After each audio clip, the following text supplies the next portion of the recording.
Hey guys, welcome to AP World History Modern. Today we are starting our lectures on Unit 1 and we are beginning with topic 1.1 on the Sui, Tang, and Sung dynasties. So if you are one of my students, remember I would like you to be watching this on Edpuzzle so you can answer the questions as we go. And you need to be filling out a daily cover page for this lecture. Okay, so for your Bellwork, list 3 things you have already learned about China. What are 3 things that you already know about China? So today we are continuing on with our Chinese dynasties, right? We've covered the Shang, the Zhou, the Han, the Qin. Now we are going to be picking up with the Sui, the Tang, and the Sung dynasties. So our overall unit objective, because remember we're starting a brand new unit, this is the start of the AP curriculum. So our unit objective is to explain the similarities and differences in the processes of state formation from 1200 to 1450. So for this unit, we're really looking at how do states, political states, form? What is that process like? What is the challenges that they face, what causes them to fall down. So our objectives for this lecture in particular, this topic in particular, because this is topic 1.1 from the course description. So we're looking at developments in East Asia. We'll do a couple lectures on this topic. So we're going to be looking at how to explain systems of government employed by Chinese dynasties and how they developed over time. And we're going to look at the effects of innovation on the Chinese economy over time. So remember, a lot of what the AP wants from you is continuity and change. So let's get started. Remember to be taking notes as you listen. So the Sui Dynasty isn't going to be around for super long time. So the Sui are going to follow the Han. So after the Han collapse, you have this brief sort of 6 dynasties period where you have multiple smaller groups fighting for control. In this time, we are going to see that it's political chaos, civil war, violence, disorder, and Buddhism and Taoism are really going to grow. Confucianism will be on the decline. We're going to see that shift as we go on, but during the time between the Han and the Sui dynasties, this is what we're looking at. So after all of that, we see the Sui return into power. They are going to lower taxes, establish granaries, so to store food for times of famine. So remember, we're following that dynastic cycle. One of the things that we see as a dynasty comes into power with the mandate of heaven is they're building up infrastructure. They are lowering taxes. They're providing for the people. So they establish a government based on Confucianism, but heavily influenced by Buddhism. And their big claim to fame is the Grand Canal. The Grand Canal is a 1,000 and 100-mile waterway linking the Yellow and Yangtze rivers. It was begun in the Han period, but really completed during the Sui, so they get credit for it. So remember, during this time, our fastest mode of transportation is always going to be water, especially long-distance transportation. One of the problems you run into with long-distance transportation is the weight of the goods you're trying to transport. Right? A horse or an ox can only pull so much weight. And then you're running into the problem of roads, right? These are just dirt roads. If it's rainy, if they get rutted out, you can't really transport that much weight over a very long distance unless you're doing it by water. Water is convenient because you just load up the boat and let the current carry you away. So this Grand Canal will really link the northern and southern parts of China and give an inland route for trade and the diffusion of ideas and laws. So it is going to be built to accommodate population movements, the transportation of goods, and revenue. So it will allow the north to trade millet with the south, who's going to be trading rice. Over 1 million forced laborers will work on the canal. We see that the Sui are going to be militarily ambitious. They are going to try to expand into Inner Asia, Korea, and Vietnam. Their attempt to do this requires high levels of organization and resources, and it was just too much for this dynasty to handle, right? They were already spending so much money and resources on building the Grand Canal that to then try this aggressive campaign of expanding inland and in the northeast and in the southeast, it was too much. So it will ultimately lead to the Sui's collapse. So we are going to see that the Sui's big claim to fame is innovation and sort of a return to a Confucian foundation to government. But it will end with the final emperor being assassinated by his own ministers. They just tried to do too much too fast. It's only going to be around ultimately for, like 40 years. Like, not super long. All right, enter then the Tang Dynasty. So the Tang Dynasty is going to be more stable and long-lasting than the Sui.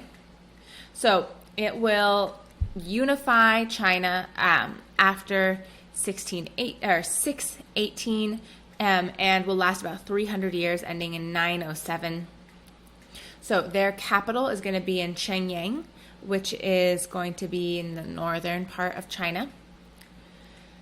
So they're going to use their military might to unite China. They will expand into Tibet, Vietnam, Manchuria, and Korea. They'll build up and repair the Great Wall that the Han had begun, strengthening it to defend against nomads from the north. Sorry, hit the table as I adjust my seat. And it will mean, with the use of the Grand Canal, the Yangtze River Valley in the south will be fully integrated into China for the first time since the Han Dynasty. So this is 300 years since southern and northern China have really been in sync with each other. One of the big things the Tang Dynasty is going to do is build up the bureaucracy. So goal number one is reestablish the scholar gentry. Remember, we talked about the scholar gentry with the Han. It's this social class of non-nobles whose job it is to essentially work in the government. And they spend their entire lives studying Confucian writing, and they have to take a big test, and that's how they get into work. So they want to create this large bureaucracy of well-educated officials to govern this vast empire. The jobs would range from the imperial palace, working for the emperor, to small districts and provinces. So the scholar gentry's growth will lead to the decline in power of the aristocracy. All right, goal number one, scholar gentry. Goal number two, rework Confucian ideology, right? Educate bureaucrats into Confucian classics, emphasize the importance of Confucian philosophy. So remember, between the Han and the Sui, Confucianism was on the decline. It was all about Buddhism and Taoism. The Sui founded their government on Confucianism, but they didn't establish a sort of formal system. So now the Tang are really bringing it back, bringing Confucianism back to Chinese government. So that means they're going to be reestablishing the examination system. The number of bureaucrats is going to increase to meet the Tang needs, so the examination system will be expanded. There's even going to be an entire ministry, department in the government established to administer exams. So to become a bureaucrat and take the exam, first you had to be recommended by another scholar or go to a government school. So you see sort of some higher hereditary things coming into place, right? Because you're more likely to be able to be recommended if your dad is already a scholar or if you're already part of this sort of social class. And this is the most intense test ever. Imagine the APs, SAT, your driver's license exam are all wrapped into one test that you're going to take. You study for it for years. They have test prep books in this time. And many people would have to retake it many times to pass. So it's just like one test and you spend your entire life studying for it. But once you've passed, you're in. One of the other things that the Tang are going to establish with their effective government is going to be the equal field system. It was established during the Sui Dynasty, but really be enlarged during the Tang. So the goal is to restrict the land that powerful families owned so they would not be a threat to the emperor. So they instead take some of that land and redistribute it to the poor. This is a great move in terms of optics, right? It makes it look like the emperor just really cares about the peasants and really wants to give them land. And he's just so generous and he's so loving. And in reality, it's like, you people could be a threat to me, and so I'm taking away your power. The way they justified it is like, well, all the land is technically owned by the emperor, so he can do with it what he wants. So every individual is entitled to land, including slaves. How much land do you get? Well, it depends on your ability to work the land. And so that means like if you have one leg and it's just you're not going to get that much. But if you have a large family and you're all able-bodied, you might get a lot. The result is that it's going to break up large aristocratic estates and create more equality with land, although large disparities will still exist.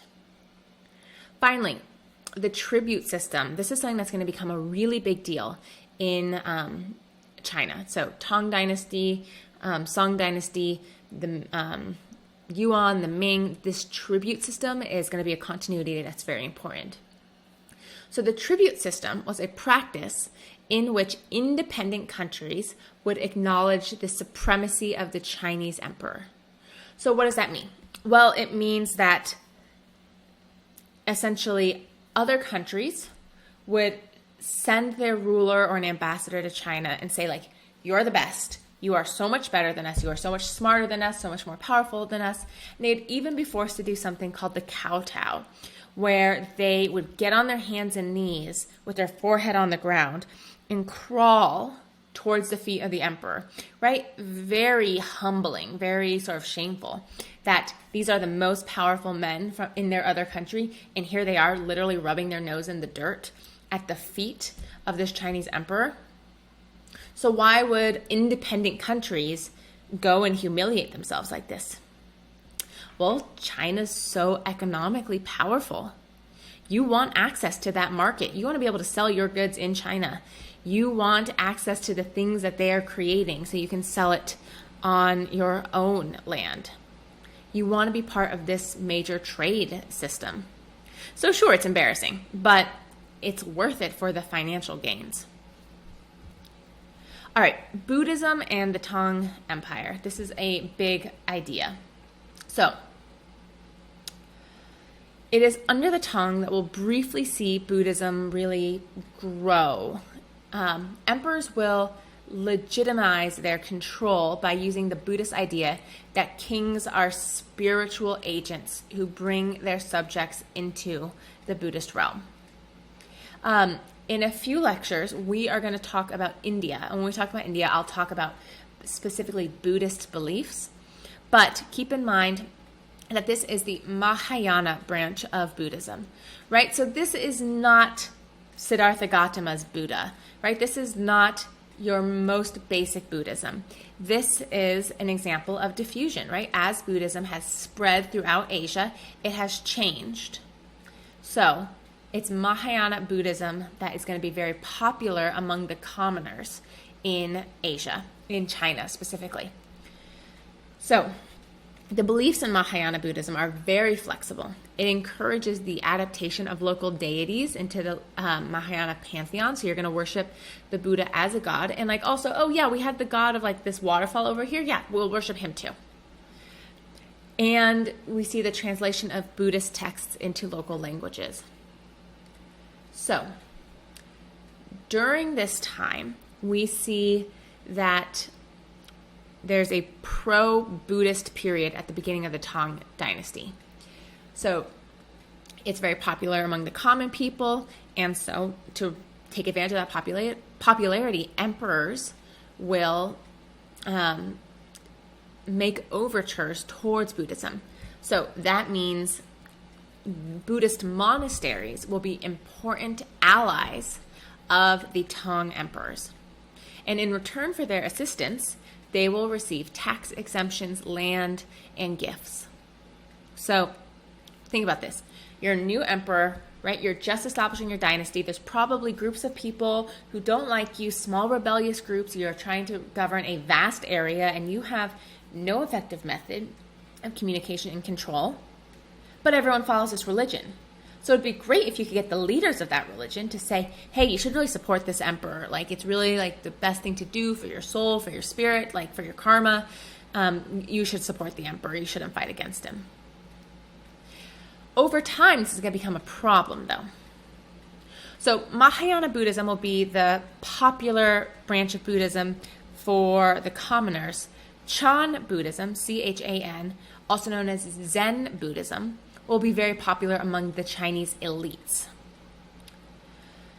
So, we have an empress.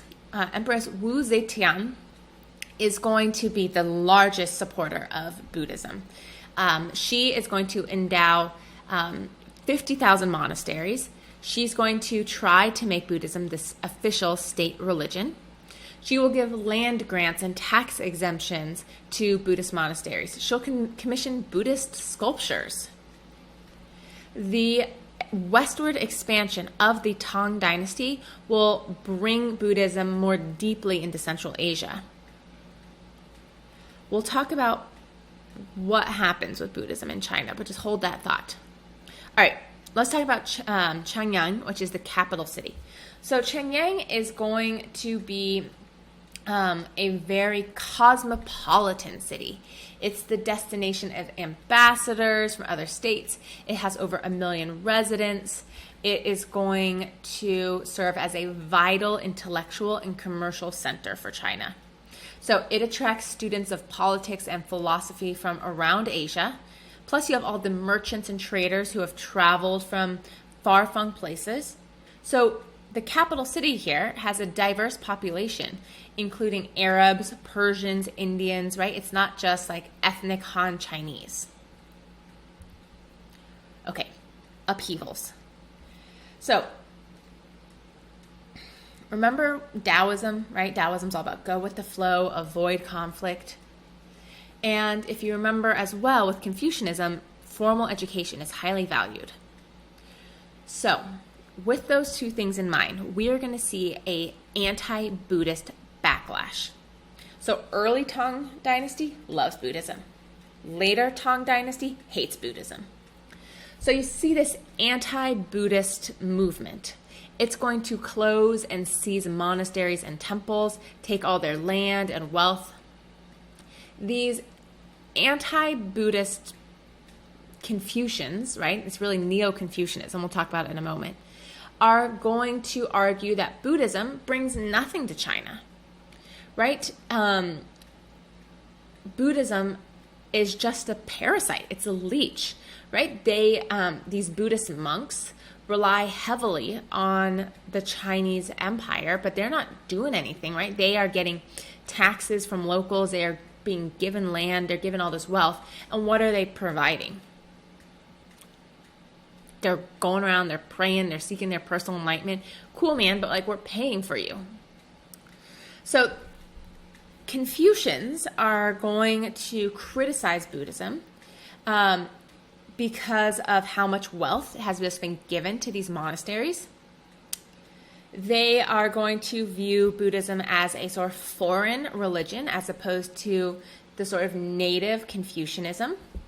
They're going to argue that it undermines the family system. So this one makes sense. Remember, Confucianism is all about family. It's all about being in right relationship with each other. So children obey and honor your parents. Parents take care of your children. This also means that as you grow up, you have certain responsibilities to your family. As a son grows into adulthood and his parents grow infirm with old age, it is the duty of the son to take care of his elderly parents and also to then take on the rituals of honoring the ancestors. Remember, we still are practicing ancestor reverence, the belief that ancestors are highly involved in your life. Right? They intervene. You want to keep offering them things. And it is the duty of the man of the house to do that. So where does Buddhism come in? Well, Buddhism says, don't worry about it, right? It's all about you can seek enlightenment. You don't have to jump through hoops. You don't have to worry about anything else. You can just follow the middle way and seek enlightenment. So many people will be like, cool, I want to go be a Buddhist.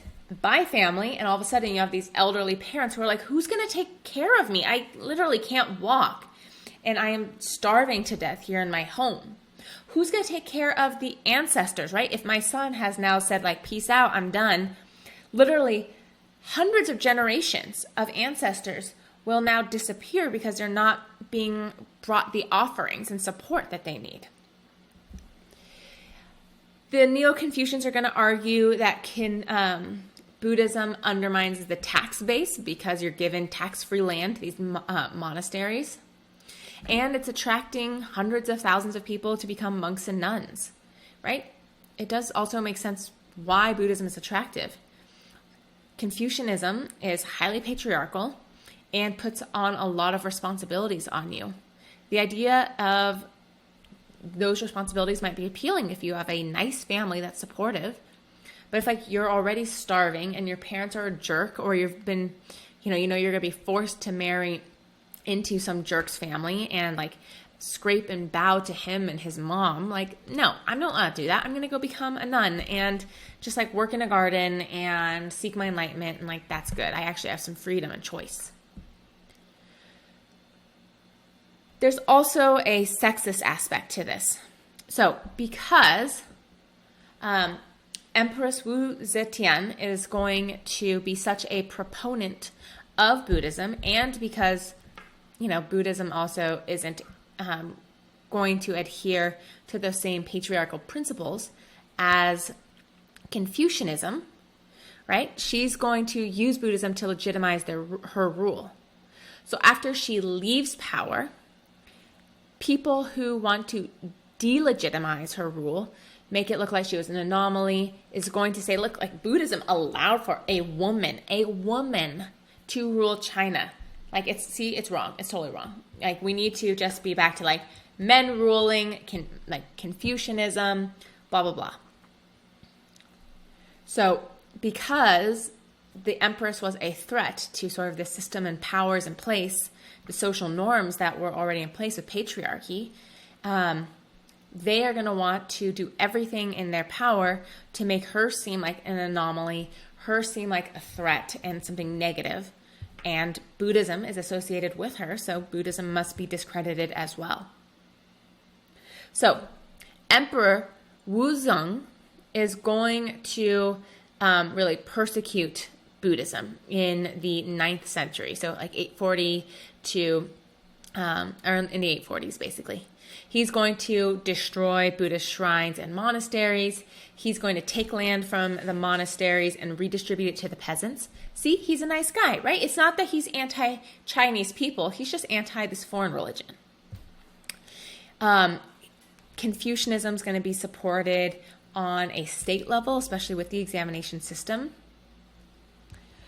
So, for the remainder of the Tang Dynasty, Confucianism emerges as the central ideology, and Buddhist influence is really going to weaken.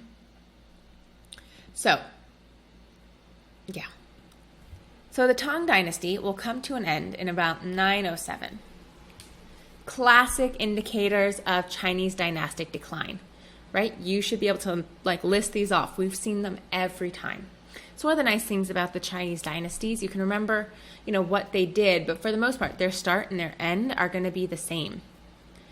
So what's bringing them down? Nomadic invasions, internal rebellions, military weakness, distraction of leadership, right? The emperor is going to be more focused on his concubines, on his pleasure, on the drugs that he wants to do and what he wants to wear. He's not interested in ruling. He's interested in entertaining himself. So in 755, we have a huge rebellion called the An Lishan Rebellion. And in this, you're going to have a general, An Lishan, declare himself emperor of northern China. While the rebellion itself does not topple the Tang Dynasty, it weakens it significantly. Then Changyang gets attacked, and in 907, the last Tang emperor resigns.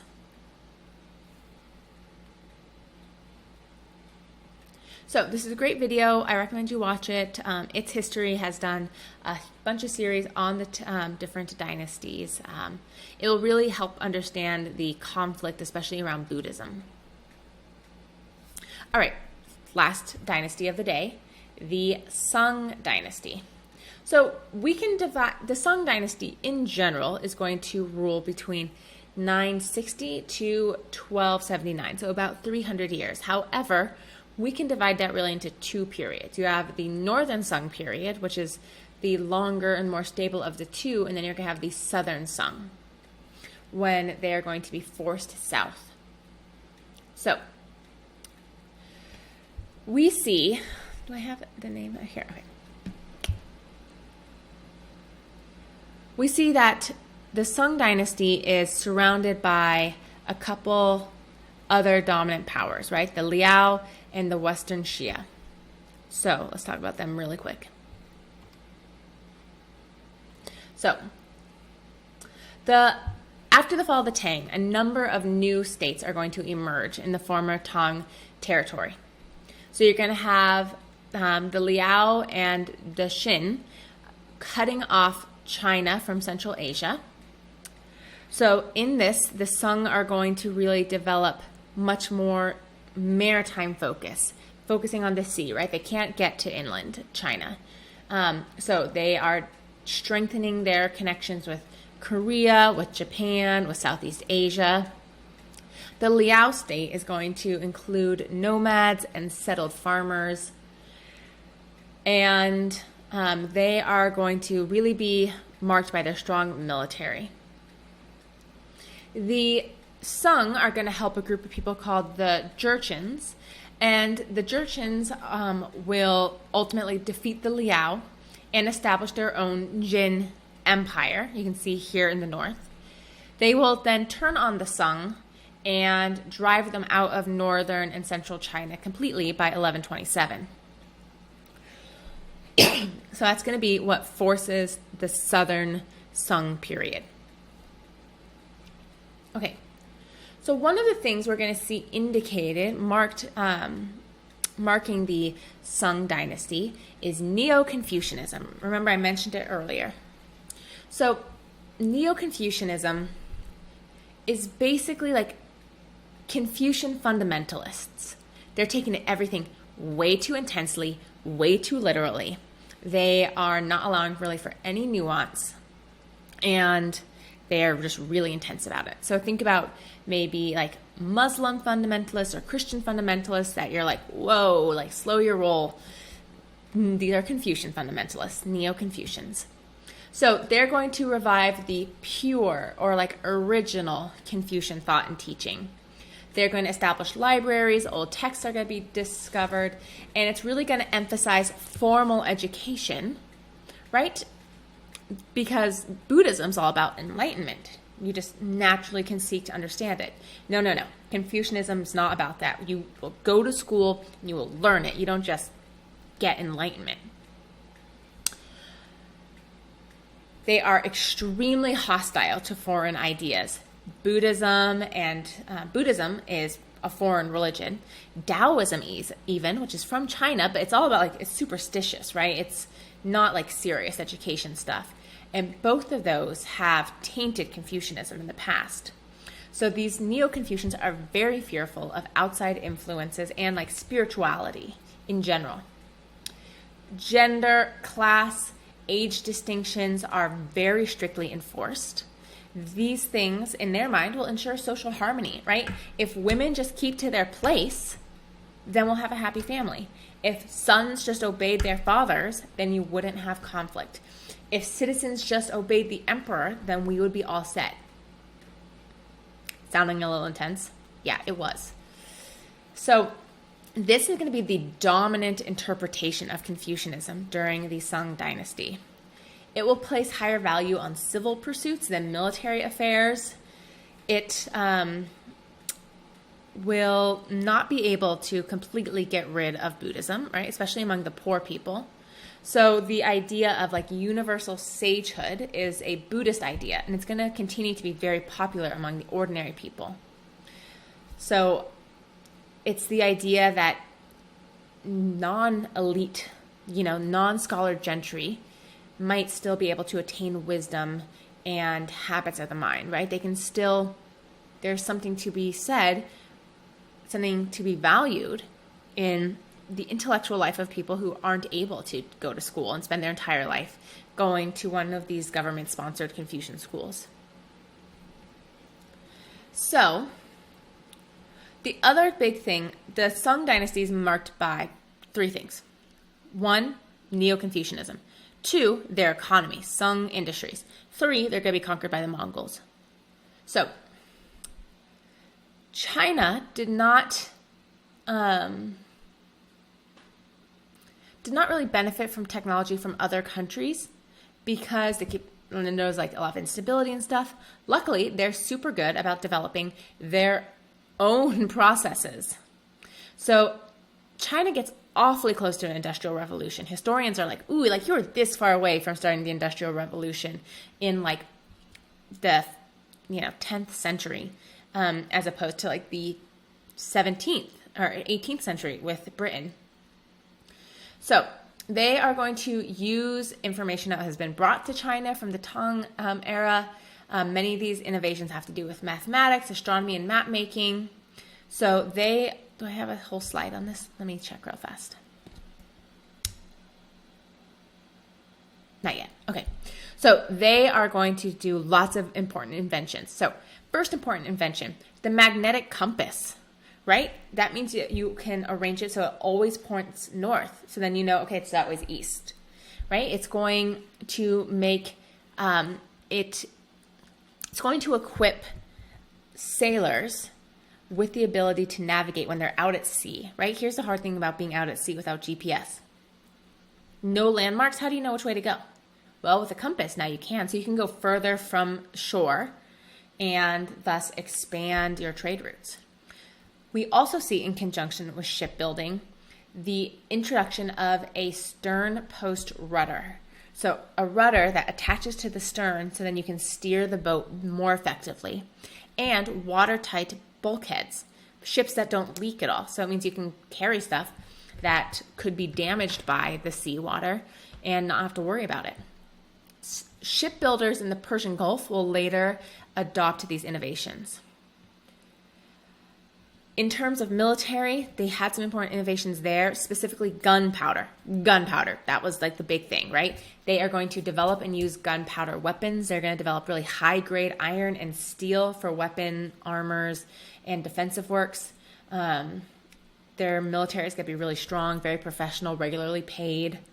So economically, the Sung own it. They're doing great. So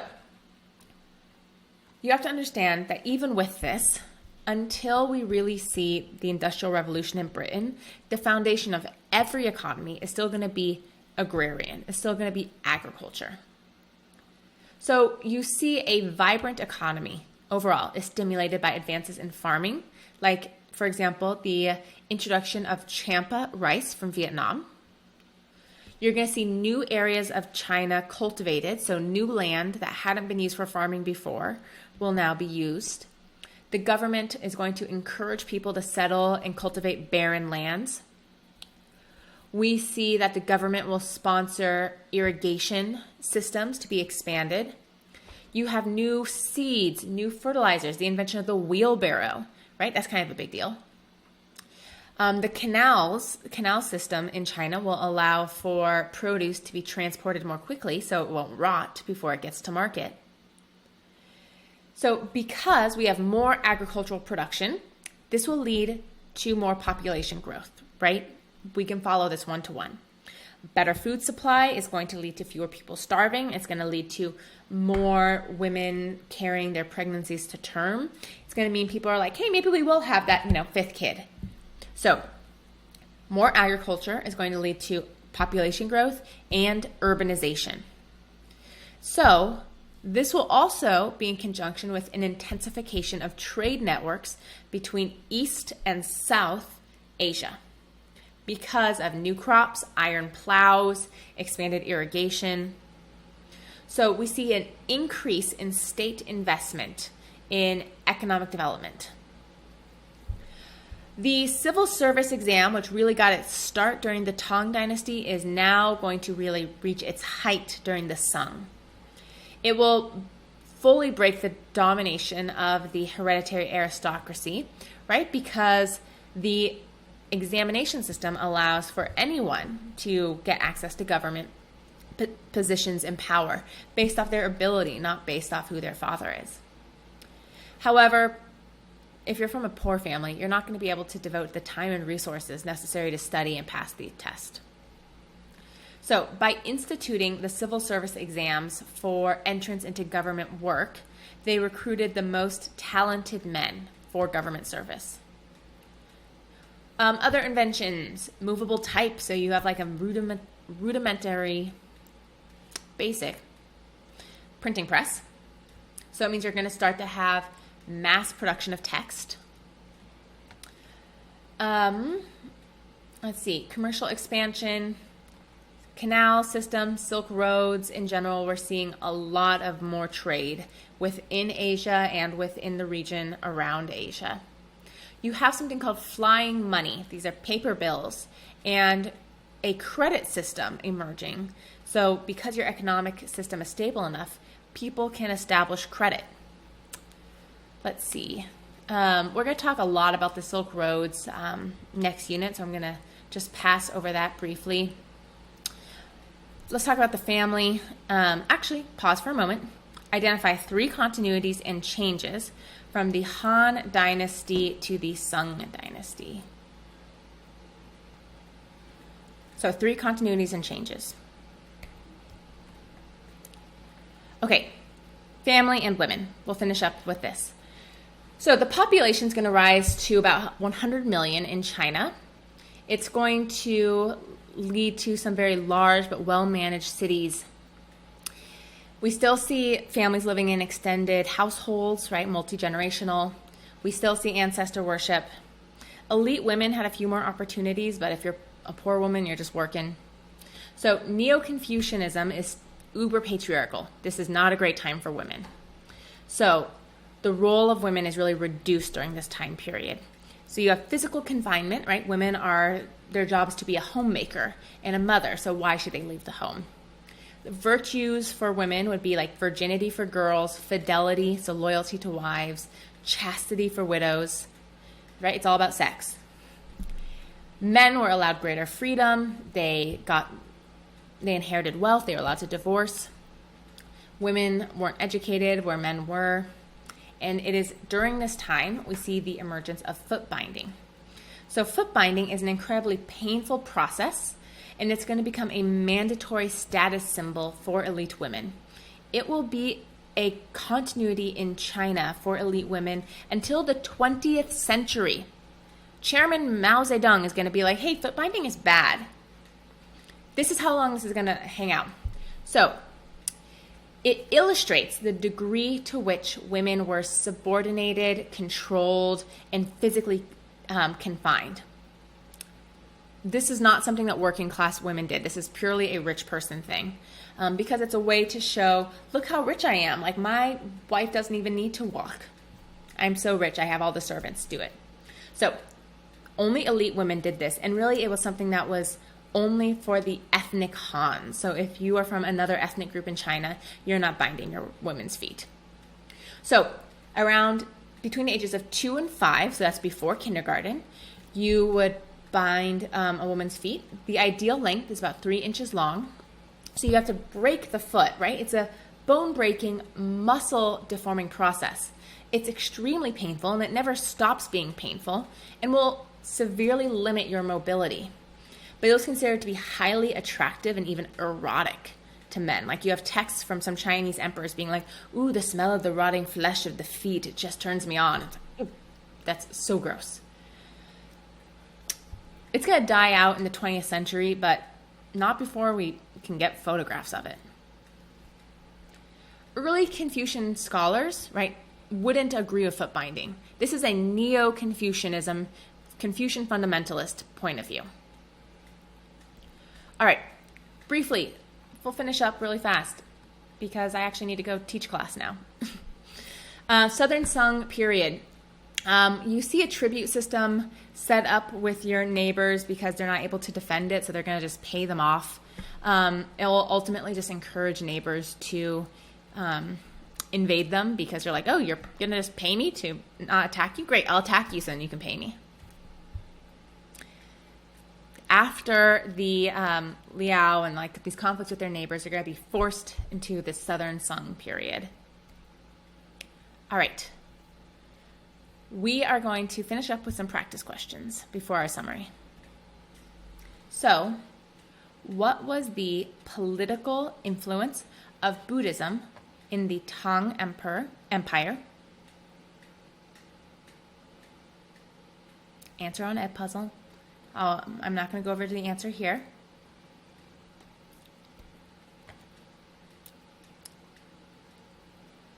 As prosperity and population increased in Sung China, Chinese officials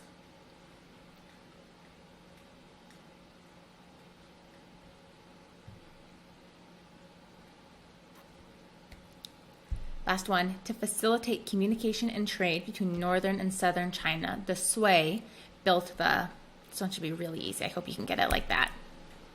Again, guys, there's no point in cheating on these. You're not being graded on whether or not you get these right. It's a self-assessment tool for you to see, okay, am I learning this?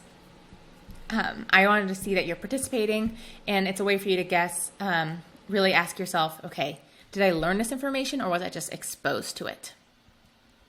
So for your summary, I would like you to explain the systems of government used by the Chinese dynasties, specifically the Sung, and then explain the effects of innovation on the Chinese economy over time.